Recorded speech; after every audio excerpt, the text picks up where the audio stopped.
Siria está aquí, a 8 horas de avión de España. Es la mitad de grande y su población se concentra aquí.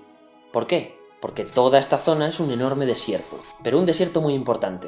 Tiene 1/3 de las reservas de petróleo del mundo y también de gas natural, según algunos el nuevo petróleo.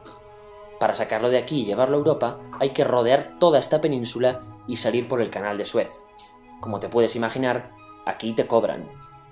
Pero hay otra manera más fácil, la línea recta. El que controle estas tuberías las puede abrir y cerrar, como un grifo. Si no pagas, no hay petróleo, ni gas. Esta región es la polla. La civilización en el planeta empieza en 3 sitios y este es uno de ellos. Mesopotamia, aquí. Sumer, que te sonará menos, pero es el puto inicio de todo. Aquí también. ¿Recuerdas la Torre de Babel de la Biblia? La hicieron estos tíos. Egipto, aquí. Siempre ha sido un punto de contacto entre Oriente y Occidente, dando a Asia salida al Mediterráneo. Quizá por eso aquí nacen las principales religiones monoteístas, el judaísmo, el cristianismo y el islam. El islam es el último que llega y de hecho acoge a las 2 anteriores. Adán, Noé, Moisés, Jesucristo son considerados profetas islámicos. Bueno, al grano. Como la zona es la hostia, todos han querido controlarla y siempre ha estado dentro de algún imperio. Persas, griegos, los romanos. El imperio romano termina partiéndose en 2, y finalmente solo sobrevive esto. Ahora es cuando la última religión monoteísta, el Islam, construye su propio imperio. ¿Te acuerdas de las cruzadas? Bueno, pues son los europeos cristianos intentando recuperar esta zona de la que estamos hablando. Los últimos en llegar son los turcos, que ojo, no vienen de Turquía, sino de a tomar por culo en Asia, junto con Gengis Khan. Lo conquistan todo y fundan el Imperio Otomano. El Imperio Otomano se queda ahí hasta la Primera Guerra Mundial, 600 años. Cuando acaba la Primera Guerra Mundial, aparecen pequeños países donde antes estaba el Imperio Otomano, y por primera vez vemos a Siria en un mapa. Hasta ahora la habíamos dibujado para no perdernos. ¿Y quién se inventa esos países? Lo que te voy a contar es alto secreto. Bueno, lo era en 1916. Este súper secreto se llama Acuerdo de Sykes-Picot. Los franceses y los ingleses no podían derrotar solos al Imperio Otomano. Solo podían si les apoyaba la gente que vivía dentro, en su mayoría árabes. ¿Cómo se los ganaron? Pues les prometieron la Gran Arabia, un país solo para ellos. El único problema es que era un timo. Antes de seguir, recuerda una cosa. Los árabes son un pueblo, pero no una religión. O sea, un árabe puede ser musulmán, puede ser cristiano, y antes del Islam parece que hubo tribus árabes con tradiciones judías. Bueno, pues a los árabes no les dieron ese único país que les habían prometido. En su lugar, franceses y británicos crearon muchos países pequeños. Estos países, obviamente, no eran países de verdad, sino zonas bajo su control con gobernantes puestos por ellos. Durante este tiempo hacen lo que quieren con la zona. Recuerda que hay petróleo. Siria, aunque no tiene grandes reservas, tiene fácil salida al mar, y Francia, que es la que se ha quedado con Siria, se lo da a compañías extranjeras. Después de la Segunda Guerra Mundial, los europeos se van. En el caso de Siria, son echados a patadas. Pero antes de irse, crean otro estado, Israel. No es el momento de hablar de ello, pero es un estado muy polémico que sus vecinos no reconocen. La prueba es que nada más irse los británicos, todos estos estados lo atacan. La zona, a partir de ahora, va a ser una puta bomba de relojería. ¿Y mientras qué pasa en Siria? Bueno, pues no es muy estable. Tiene golpes de estado constantes. En esa época aparece en Siria una ideología que se hace con el control y se expande por el mundo árabe, el Ba'ath. Esta ideología mezcla el antiguo sueño de una sola nación árabe con ideas socialistas. Y algo muy importante, es laica, o sea que no es religiosa. Siria se llega a unir con Egipto, un país con el que no tiene frontera. Pero no es algo raro, muchos de estos países intentan hacerlo también.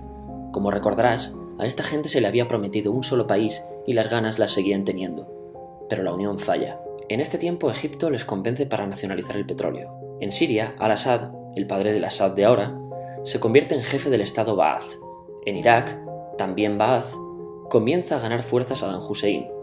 Las diferencias entre ambos países dividen a los partidos Ba'ath de otros países en pro-Siria o pro-Irak. Ahora ocurre la Guerra Fría.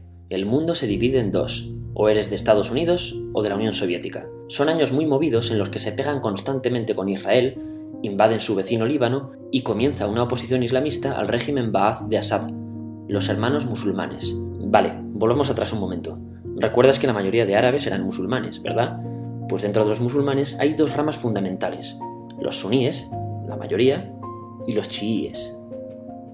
En el caso de Siria, a pesar de ser un estado laico, los gobernantes como Assad y jefes militares eran chiíes, los cuales representan menos del 13%. En cambio, casi el 70% de la población es suní. Un dato curioso es que los cristianos son casi el 10%. Que los chiíes controlen el gobierno y el ejército mosquea a la población suní, y este sentimiento es aprovechado por los hermanos musulmanes, islamistas radicales suníes. Estos toman las armas en la ciudad de Hama en contra del gobierno, y Assad acaba con la revuelta a costa de matar miles de civiles y encarcelar a mucha gente. En el año 2000, Assad padre muere y le sucede Assad hijo. Ante las presiones libera a muchos presos, trae internet y esperanzas de cambio. Hay un periodo de gran debate político y aparece la oposición. También vuelven los hermanos musulmanes. Los siguientes años son difíciles. Arrestan a la oposición. Y Bush incluye Siria en el eje del mal, y esto la aísla. Está mal visto negociar con Siria. Los kurdos, un pueblo que vive distribuido por varios países de la zona, empiezan a protestar también. Hay represión y muertos. En 2011, te sonará esto, ocurre la Primavera Árabe. ¿Qué es esto? Bueno, es una protesta que se va propagando por todos los países árabes pidiendo más democracia. Como ves, el mundo árabe, a pesar de estar dividido en países, tiene tendencias generales. Cuando llega a Siria, Assad hijo termina usando el ejército y en los enfrentamientos mueren unas 1000 personas. Los enfrentamientos irán escalando hasta que se conviertan en guerra civil. No hay un momento exacto de inicio. Lo importante es que hoy en día hay numerosas facciones en juego. Vamos a verlas. Pero primero piensa en que todo está dividido entre chiíes, la minoría, y suníes, la mayoría. Chiíes y además laicos, o sea no religiosos, son el gobierno de Al-Assad. Controla todo esto, que si recuerdas son básicamente las zonas chiíes del país.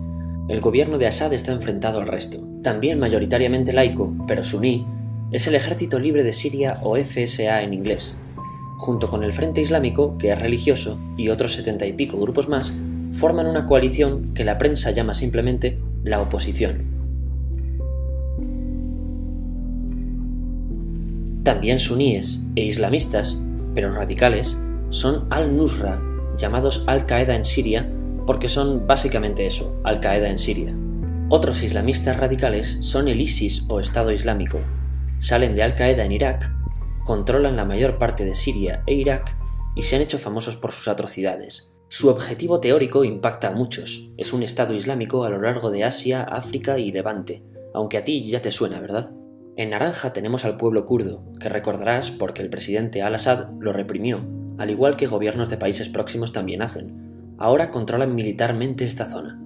Antes de terminar, repasemos los apoyos internacionales a fecha de octubre de 2015. Las fuerzas de Al-Assad son apoyadas por Rusia, que ya tenía base militar en el país antes del conflicto, por Irán y por China. Todos son países de lo que Europa llama Oriente. En contra de Assad, apoyando a la llamada oposición, luchan Estados Unidos, Turquía, Francia, Gran Bretaña y Arabia Saudí. Podemos terminar con algunas conclusiones. Te advierto que esto ya es pura opinión. Si recapitulamos, vemos que la región es estratégica. Por su situación privilegiada, todos la quieren. Siria siempre ha estado bajo el paraguas de grandes imperios. Piensa que hace 100 años la actual Francia era Francia, Gran Bretaña era Gran Bretaña, pero es que hace 200 también, y hace 300 también, y hace 400 también. En cambio, Siria solo es Siria desde hace menos de 100 años, y solo se gobierna a sí misma desde hace poco más de 50. Además, jamás decidieron sus fronteras, se las impusieron. Europa divide Oriente Medio a su antojo para controlarlo, diseñando países sin tener en cuenta su población. Muchos historiadores dicen que todo pueblo tiene la necesidad de manejar su propio destino, pero estos ingredientes que hemos visto juegan en contra de proyectos como la Siria Ba'ath, que encima usa la represión para mantenerse. En última instancia, producen una guerra civil. En este contexto no es extraño que aparezcan actores que se alimenten de la desesperación, el sentimiento suní de opresión y la visión de Occidente como invasor. ISIS usa la identidad árabe y la mitología de antiguos imperios. Cuando quieras entender el presente, pregúntate: ¿y el pasado?